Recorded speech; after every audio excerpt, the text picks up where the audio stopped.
Gwe Museveni kankubuulire. Nze nkoyo kwogera ne Muwenda Mutebi. Nga tanziramu kuba ggwe mukama we.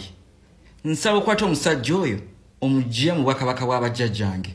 Mutambule mugende nga mwajja muddeyo ku ttale. Mujja kunzija emize. Ku luno sigenda kubavuma. Kankubuulire bwe nnaatuuka ekiseera nga ssente ze nasevingawo okukozesa zinzigweddeko ngenda kukwata ebintu byange ntambule mbisibe ngende nnyingira olubiri olwo. Wagenda kubeera bwensasage ey'amaanyi nnyo. Ompulira ngenda kukolera bwensasage ey'amaanyi. Nze nkubuulira bakuwaana oyo ngombo genda kugifuwa nga ogizza munda. Wogwamanyi gye wamujja mukwata omugye oba mwasinkana London mugende musisinkane eyo mwejjewo. Mbakooye nkimanyi mwazimba ebizimbe wano eno mwagala okwewagamya naye kyebagamba nti ekibbe tekyala era tibyayi tebisobola kwala. Mupakire amaziga mmwe. Ekisokera ddala ne jjajjange temuwa kitiibwa eyabatuusaawo bwe muli okufuula lino eggwanga Republic temwandikulembedde singa teyali ye jjajjange Muteesa owookubiri. Temumwogeranga nako Museveni taagala nakumwogerako ate nga he was the first president of this country. Ne Muwenda Mutebi kizibu nnyo osanga ayisiza oyo omuntu gw'ayita taata we Mukama ate nga taata we yattibwa mu butali bwenkanya. Ate nga bamulemba mu gavumenti y'Obote, Museveni yaliko mu gavumenti y'Obote ng'agikolera baateeseza wamu ne bamulumba. Mazimwe mujja kunsasula. Mwenno munyoka amazzi. Nekyatuuka ku pressure Mukama yamanyi naye nga ebigambo ebimuvaamu oba naba tebazzeemu omusiba simanyi naye wuuyo agambye Museveni agenda agambe Ssaabasajja ye akooye okwogeraganya naye nga tamuviira ku Nnamulundu era nti ssente ze yasevingayo we zinaaba zimuweddeko ajja kusiba ebintu byagenda akola essasage wali mu Lubiri e Mengo. Nze ndi naawe naye nga tuvuddeko eyo olunaku olwaleero aba prisons officer abattibwa abagenda kubanga bagalamizibwa lunaku olwaleero awo tulinawo omukyala Hope Catherine oyo nga yali deputy OC agenda kubanga aziikibwa e Rwampala. Then there is principal OC mukulu Bright ajja kubanga aziikibwa e Kisoro. Then ababiri bajja kubanga baziikibwa Kabale.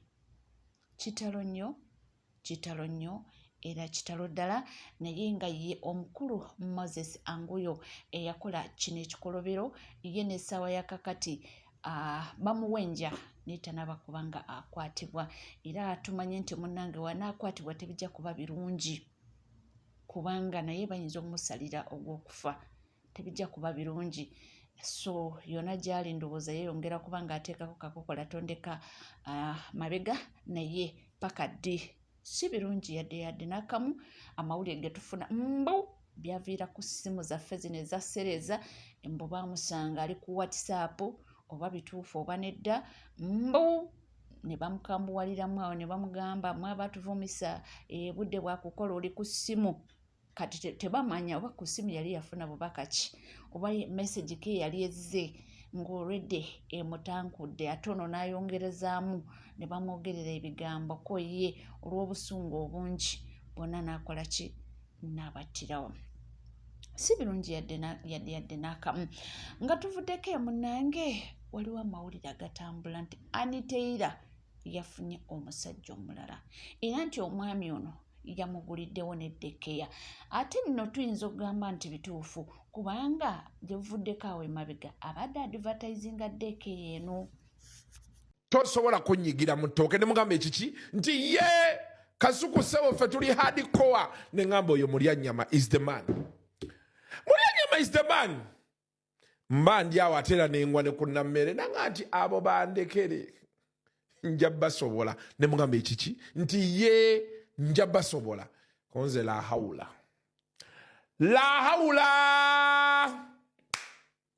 ebintu si byangu. So kyo tubadde ku prima bwe batebe batulese mu lutalo naye season ya new boyfriends prima yatulaze owe enkya ngenda balaga Linda Den naye yalese boyfriend omupya bangambye ne Anitaira alina boyfriend omupya Munti ate twadde ffenna ate yabadde abitugamba munne bw'ati mbu ku status bw'asuulayo tiiza bannaye mubalage mbu yamukoledde n'essomero mwalina dekkeya yamukoledde dekkeya mbu naye yabadde abituga munti yaba tewabaddewo tewabaddewo weebale nnyo nanga akasuku amawulire oba ggwe oba ogateekayo ne mugandi kanninda omukyala yennyini ageeteereyo byonna tule byambu bwe yamukoledde n'essomero eryo naye omugambo gugenda otutokomoka bannaye kugambye nti mulembe gwa sitooko mpya era nti abantu bali kuyingizaawo ba new boyfriends nga tuvuddeko munnange kiri mu city kyo kitokota nga sikisaanikire era munnange ababooda beeyongera okuba nga babakwata babanyweza woogirira mu wooti nti nfuneyo ekyuba kyange kankikube munnange bakulyawo owayogati bamukutte abadde asalinkiriza oba bano bakesisi musajja wattu abadde akola terikola babagamba mulonde bulungi mwalonda bubi naye musajja wattu bambi abadde anoonyeza abaana kyakulya kati wuyo bamutwala ku poliisi bamugamba eweta tugende tolina gy'olaga otubuulire otulage layisensi ekukkiriza okukola kati awaba tewakyali bizinensi baganda bange tewali kalimu tewali kukola yaddaawo tewali kukola uli agenze nga tweyongerayo mu mawulire ag'enjawulo n'omukyala avuddeyo n'agamba nti ebintu bingi nnyo ebyogedde mu kufa kwa Martin naye yabuuziza ekibuuzo mukwano gwa Martin oyo yakima Martin ku bizinesi ya maama gy'agamba nti yajja n'amusaba ali ludda wa ajja tubuulira amazima era agambye nti akwatibwe n'agamba ne defense akwatibwe kwegamba lisiti mpanvu nti era nabo ku kyalo bakwatibwe bajje mulyegajjalira muty omwana wa munnammwe ne bamutta naddala defense ebigambo byagambanga nti omwana yatandika omukuba ssaawa emu nti nemwegayiriranga ne beebuuza okwegayirira omuntu nga bw'akuba omuntu lwaki tewakwata essimu n'okubira poliisi yabange lwaki wafuna amaanyi agakubira poliisi ng'omuntu amaze okutta omuntu ate n'osooka n'olinda ne yeemulula n'agenda z'omwana Martin ow'emyaka 18 eyafa nga 14 olunaku lwa Valentine oluvannyuma lw'okutwala akamuli mu famire emu ew'omuwala zikyagenda mu maaso era nzize n'abantu basatu ab'okwogerako defense w'ekyalo yeetaaga akwatibwe mu bwangu ddala n'omuwala amansa amawulire nti mukyala wa Martin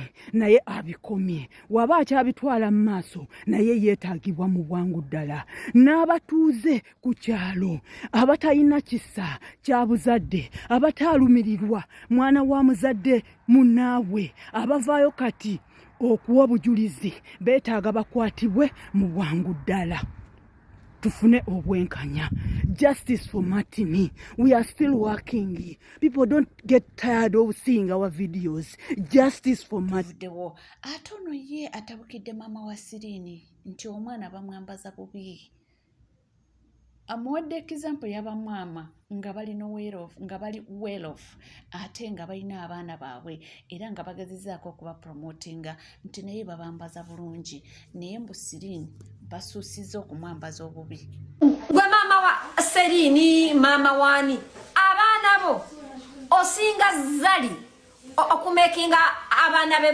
basta Zali is one parent where Tifa ayambala engoye ez'emyaka gye Tifa ayambala ebiteeteeyo ebiwanvu even if it's sexualizing mwana we Zali gwe n'okwata omwana wo ali mu masomero agatalina magezi when I say amasomero agatalina magezi omwana wo okujjako ng'ali abaana okwo kuliko omwana ali ku taibu, okwo kuliko omwana ali ku galaxy, okwo kuliko omwana ali egayaza, kuliko omwana ali enamagunga, era bali mwago amasomero agakola sente. Okute omwana wo owulira, you are in a country, in a shithole country where we still have defilement on the rise every damn day. Tukyalina abasomesa abakwata abaana, tukyalina ba anko abatigatiga abaana. Okute lumu natunuulira Serine nga aline nedda tuvuddewo munnange nga wanakugambye abaana beeyongedde ddala okugenda okunoonya ekifo. Mukulu pulezidenti wa kibiina kya NUP gyakolera Katambi ku mazzi era ekifo baakizudde. Ababadde banoonya omugga pulezidenti kwe yabadde twatuuseeko tubuze olunaku lulamba nga tunoonya omugga, looking for this place but we couldn't get it, but finally we got it. Wano wenyini we yabadde nga yogerako eyeggwanga. So go wenna ayagala okulagirira ayagala okulagirira nkonaako nkwata bulungi mpita anko nze nzekka asobola okulagirira. Olunaku lulamba ugenza okuziba nga tutuuse entuuyo muziraba, tutambudde n'entumbu ne zitugwa ku magulu, obwoya ne butugwa ku ntumbwe nga tunoonya omugga naye nga tugulaba. So omugga gwe guno nga mugulaba bwe oyagala kutwalayo nekwataako nesaate kati luli bangamba bwe yasookawo yali akola kasente naye ngenda kukola kasente. Ayagala okulagirira akakadde kamu okulagirira guno omugga wegulu ngaoyagala ogendeyo ku mugga gw'ebyafaayo, naye ffe tutuuse alhamdulillah mashallah. Tubagaliza ekisibo ekirungi. Assalamu alaikum warahmatullahi. Olemwa wakwagala n'omutima gumu era ojja kwesanga ekyo ekifo naky'abantu nga bajjuddeyo bwe bati. Awo nga tuvuddewo munnange ekifo ky'owa sipiika kyo kifuuse ebirala era essaawa yakakati abantu beewuunya. Nobert Mao gye yajja obuvumu okubuuza Anita Amongi nti kiki ekyatta omukulu Oulanyah. Jjukira Oulanyah yali sipiika ate nga Nobert Mao yali nfanfe wa mukulu Jacob Oulanyah era jjukira by then agenda okufa nga Anita Amongi ye deputy speaker.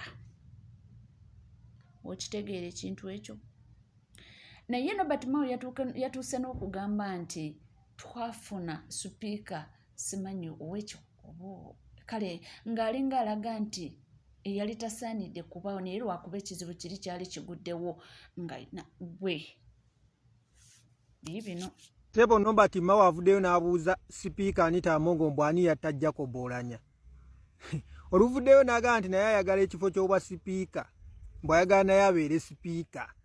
Kati nze neebuuza bikwataganira wa n'okufa kwa Jacob Oulanyah? Abuuza atya sipiika Anita Amongi mbu ani yatta Jacob Oulanyah mbu olw'okuba naye ali mu kuvuganya ku kifo ky'obwa sipiika. Avuddeyo n'abuuza ani yatta Jacob Oulanyah. President General wa Democratic Party Nobert Mao, the Minister of Justice and Constitutional Affairs in Uganda, abuuza ani yatta Jacob Oulanyah, abuuza Anita Amongi mbu ani yatta Jacob Oulanyah. Kitegeera kati nze simanyi nakumanya oba kati abuuza waaki. Tubange tetuugera bwogezi nga tetubagambye era nno gundi eyogerwako yiino Akatambi nga Nobert Mao ayogera ku bintu bya Anita Amongi. Unfortunately, we lost the late Jacob Oulanyah.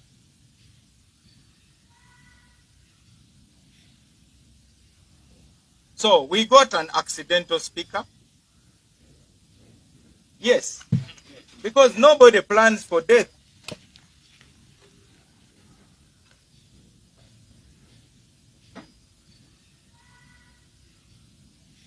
It was not supposed to be that way. But now there's an opportunity. Mukuziika omugenzi Oulanyah kitaawe yayogera bigambo ki? Nti mutabani wange yaŋŋamba baamuwa obutwa. Olowooza yabyogeza busungu oba bulumi? Oba ge yali ayogera ge gaali amazima? Ani yamuwa obuvumu okubyogera? era lwaki kamuwa buvumu teyafaayo ku kigenda kuddako kwogerebwa. Olowooza byali byolekera ani?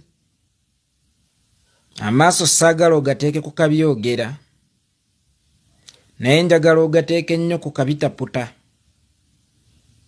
Musomenga nnyo ebitawandiikiddwa era muwulirizenga nnyo ebibeera bitayogeddwa. Okwendera mu bufumbo kunyuma mpaka lw'olizaala omwana afaanana neiba. Omanyi abakyala abeemakuze mu maka g'abasajja bakitwala nti okwejabaata kazannyo, naye lw'olimanya nti tekabadde kazannyo, lw'olizaala omwana afaananye neiba ate ssemaka gw'amanyidde ddala obulungi, lw'olikitegeera nti bulijjo siri mulaavu, just mbaddenga mu excitement. Nabangi nnyo batomera nga balowooza bali ku kkubo ttuufu, so nga ate bwe weegendereza excitement n'obubuyabuya bye bibeera bibatawaanya. Gy'okoma okuvuga ng'olowooza nti oli ku kkubo ttuufu, ogenda ovuma oluguudo ewamu n'okwonoona ebyateekebwa ku luguudo, kubanga oba omanyi ogenda teri kudda mabega.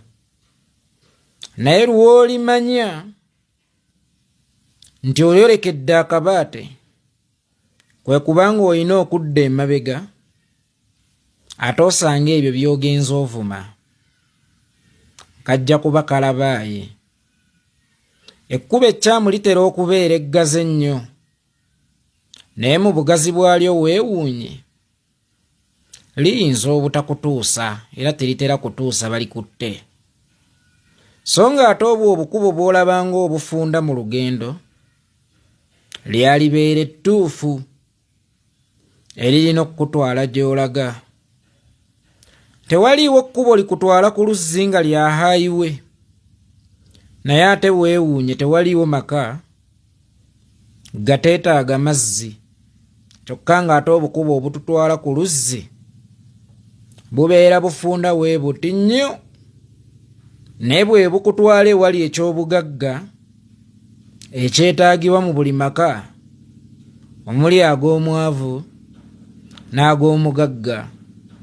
Abamu ku mmwe obugazi bw'amakubo ge mwakwata bwabalimba ebitagambika, era ne mugenda nga muwemula oluguudo n'abayise mu luguudo, kyokka ate weewuunye nga muyina okudda musanga abantu be bamu bwe mwawemulanga.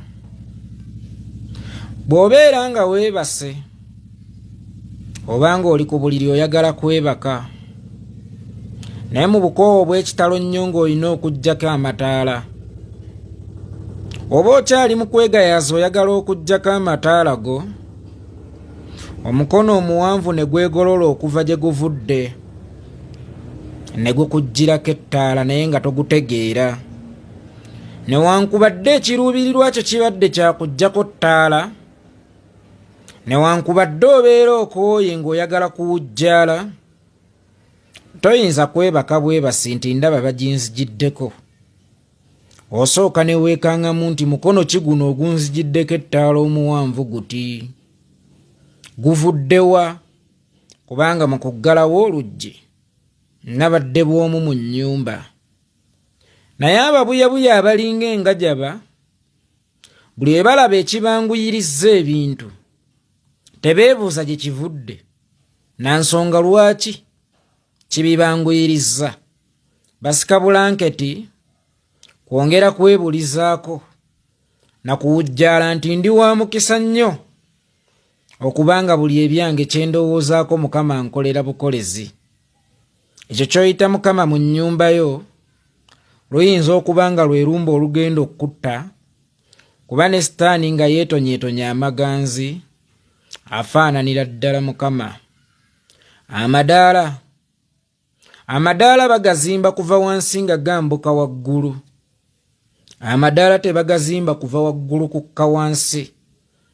Na bwe kityo mu buli ky'oyagala okubeera mu nsi muno, tandikiranga mu musingi okuzimba oyambukenga mpola mpola so okutandikiranga waggulu okkenga mpola mpola oyo alinnyo omuyembe ne yeeta sipiidi kwagwira esinga oyo ayambuka kwayambukira na bwe kityo omuzimbi omugezi azimba ava wansi kubanga tewaliyo luzimba lwakutandikira waggulu ate ng'okka wansi oba ogenda kweyirindiggula ennume y'ekigo ebitagambika. Singa nkuteresanga ensimbi enkalu 5,000 egyawamu bwe ntuuka okuzinona ne bw'oba ozinzirizza nga ziwera naye ng'ompadde bwa 10,000 obeera mu kumpanya. Mu kyo ki kyentegeeza obwesigwa bulinga zaabu. Bwe bakukwasanga ku kintu ekitono beeranga mwesigwa nnyo okusobola okumatiza ayina ekinene yakuwa ekitono asobole okukuwa ebinene ebisingawo. Naye buli lw'olulunkana ennyo oba weesuula wekka mu kabaate. Muyimbi yagamba ate nga yeddira njovu nga nze nga yekirwana nti obadde mwesigwa mu bitono kankukwasa ebingi. Buli lw'otaba mwesigwa mu bitono teri ayinza kukukwasa bingi. Nkimanyi nti ebitono bye birina okukuleetera ebingi oba ebitono bye kapita alina okukuleetera ebinene, naye mu ngeri ki? Kintu ekyo kikulu kubanga n'omubbi engege bw'aba n'omutwala agiggyayo. Nganze omukozi bwe ngiggyayo, naye ekibuuzo kiri nti sente yazifunye atya? Asse bameka? Era singa alemererwa y'anadda ewaka. Weewalanga nnyo Omukama okuba omujulizi mu nsonga zo. Bantu bangi nnyo ab'edduniya eno bakola ebintu nga balowooza tewaliwo babalaba, era bakola ebintu nga balowooza nti tewaliwo mujulizi. Nga n'abaali badde abajulizi abamu balina amaanyi agabatta, abamu balina amaanyi agabagulirira. Eriyo omujulizi atalya riba. Eriyo omulamuzi nga kkooti ye tesaba mpaabi. Eriyo omujulizi gw'otasobola kugulirira ng'ate ye ne mu nzikiza asobola okulaba. Wakati awo nga mukola amajolobera gammwe, wakati awo nga mweyagaliza ebiyitiridde ne bye mutaakolerera, mwegenderezanga nnyo okulowooza nti tewali abalabye. Mwegenderezanga nnyo okulowooza nti muli seefu nnyo kubanga n'abaali badde babalaye mubasse n'abamu mubaguliridde oba muli baakinywi.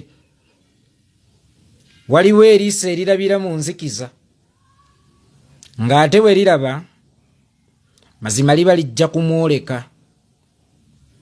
No matter how long liba lijja kumwoleka. Naye bulibeera ddi, naye bulibeera ddi. Mu bye mukola mwenna mwegendereze nnyo eriiso eryo, oba mulowoozengako nnyo ku liiso eryo.